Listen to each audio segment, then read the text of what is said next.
ननद भाभी में क्यों रहती है लड़ाई? परिवार में ननद भाभी का रिश्ता यह एक ऐसा बंधन है जो परिवार की नींव को मजबूत करता है। ननद और भाभी का रिश्ता बहुत खास होता है। यह रिश्ता केवल खून का नहीं बल्कि दिल का भी होता है। एक दूसरे की सहेली और सहारा बन सकती है। जब भी कोई मुश्किल आती है, ननद और भाभी एक दूसरे का हाथ थामे खड़ी रहती हैं। पर कई बार इस रिश्ते में खटास आ जाती है। यह खटास छोटी छोटी बातों से शुरू होती है जो धीरे धीरे बड़ी तकरार में बदल जाती है। तकरार इतनी बढ़ जाती है कि घर का माहौल खराब हो जाता है। परिवार के अन्य सदस्य भी इस तनाव का शिकार हो जाते हैं और घर की शांति भंग हो जाती है। लेकिन अगर ननद और भाभी एक दूसरे को समझने की कोशिश करें तो यह रिश्ता फिर से मधुर हो सकता है। संवाद और समझदारी से हर समस्या का हल निकाला जा सकता है। परिवार में ननद भाभी का रिश्ता एक महत्वपूर्ण भूमिका निभाता है। यह रिश्ता जितना मजबूत होगा, परिवार उतना ही खुशहाल रहेगा। इसीलिए इस रिश्ते को सहेजना और संवारना बहुत जरूरी है। नंद और भाभी के बीच प्यार और सम्मान का रिश्ता हो तो परिवार में हमेशा खुशियों का माहौल बना रहता है। यह रिश्ता परिवार की खुशियों की चाबी है। त्योहारों और खास मौकों पर ननद और भाभी का साथ परिवार की खुशियों को दोगुना कर देता है। यह रिश्ता परिवार की एकता और प्रेम का प्रतीक है। ननद और भाभी का रिश्ता एक ऐसा रिश्ता है जो समय के साथ और भी मजबूत होता जाता है। यह रिश्ता परिवार की धरोहर है जिसे सहेजना हम सबकी जिम्मेदारी है। तकरार के पीछे कई कारण हो सकते हैं। कभी ध्यान न मिलना, कभी संपत्ति का लालच तो कभी आपसी जलन। बातचीत न होना और घर की जिम्मेदारियों का बंटवारा भी झगड़े का कारण बनता है। शादी के बाद अगर लड़का अपनी पत्नी को ज्यादा ध्यान दे तो बहन को बुरा लग सकता है। यह एक आम समस्या है जो कई परिवारों में देखी जाती है, खासकर जब भाई बहन का रिश्ता बहुत गहरा हो। बहन को ऐसा महसूस हो सकता है कि भाई अब पहले जैसा नहीं रहा। वह सोच सकती है कि उसकी जगह अब किसी और ने ले ली है और यह भावना उसे अंदर से कचोट सकती है। कविता, भाई अब पहले जैसा नहीं रहा, अब वह मुझसे उतना बात नहीं करता जितना पहले करता था। सारा ध्यान तो बस भाभी पर ही है। ये बात उसे और भी परेशान कर सकती है जब वह देखती है कि उसका भाई अपनी पत्नी के साथ ज्यादा समय बिता रहा है। मैनिश एज मैनिश, कविता, ऐसा नहीं है।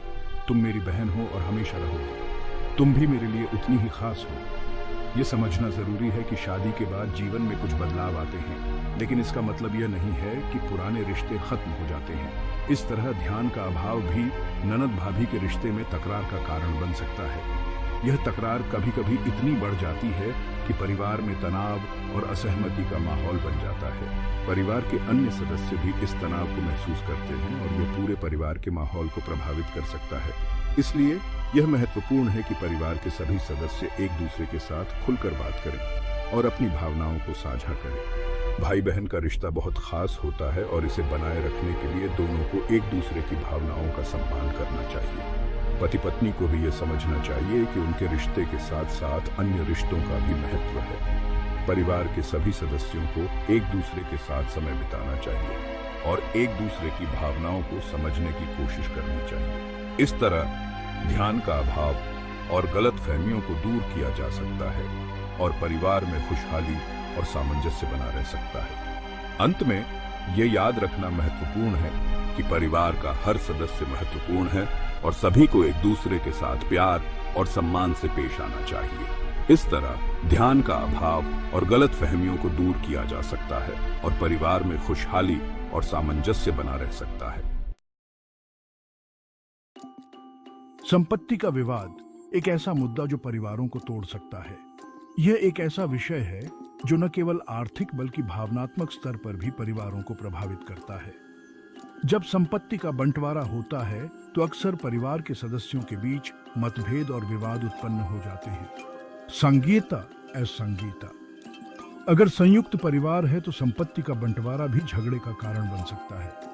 संयुक्त परिवारों में जहां कई पीढ़ियां एक साथ रहती हैं, संपत्ति का सही और न्याय संगत बंटवारा करना एक चुनौतीपूर्ण कार्य हो सकता है। अक्सर परिवार के सदस्य अपने हिस्से को लेकर असंतुष्ट हो जाते हैं और यह असंतोष झगड़े का रूप ले लेता है। मैनिश आस मैनिश, ननद को लग सकता है कि भाभी उसके हिस्से की संपत्ति पर कब्जा करना चाहती है। यह केवल एक उदाहरण है कि कैसे संपत्ति विवाद परिवार के सदस्यों के बीच अविश्वास और तनाव पैदा कर सकता है। जब संपत्ति का बंटवारा होता है तो हर सदस्य को यह महसूस होता है कि उसे न्याय नहीं मिला है, और यह भावना परिवार के रिश्तों को कमजोर कर सकती है। संपत्ति विवादों को सुलझाने के लिए कानूनी मार्ग अपनाना भी एक विकल्प हो सकता है। हालांकि यह प्रक्रिया लंबी और महंगी हो सकती है और इसमें समय और धन दोनों की खपत होती है। इसके अलावा कानूनी लड़ाइयों में परिवार के सदस्यों के बीच की दूरी और भी बढ़ सकती है। एक और तरीका है मध्यस्थता, जहां एक तटस्थ व्यक्ति परिवार के सदस्यों के बीच समझौता कराने की कोशिश करता है। मध्यस्थता का उद्देश्य होता है कि सभी पक्षों की भावनाओं और आवश्यकताओं को ध्यान में रखते हुए एक समाधान निकाला जाए। यह तरीका न केवल समय और धन की बचत करता है, बल्कि परिवार के रिश्तों को भी बचा सकता है। संपत्ति विवादों का समाधान निकालना आसान नहीं होता, लेकिन सही दृष्टिकोण और समझदारी से इसे सुलझाया जा सकता है।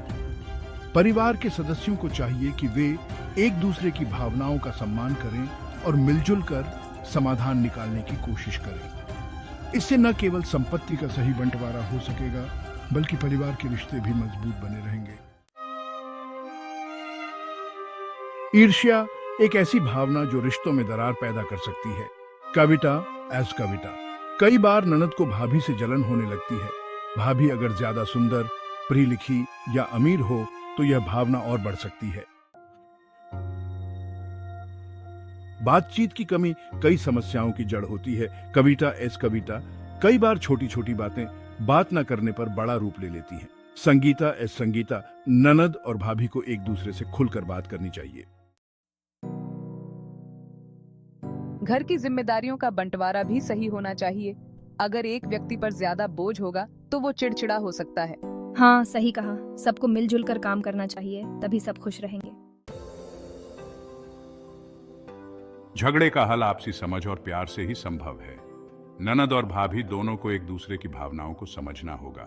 यही सही तरीका है। आपसी समझ और प्यार से ही समाधान निकल सकता है। ननद को अपनी भाभी का सम्मान करना चाहिए और भाभी को अपनी ननद को छोटी बहन की तरह मानना चाहिए। हाँ, सम्मान और समझ से ही रिश्ते मजबूत होते हैं।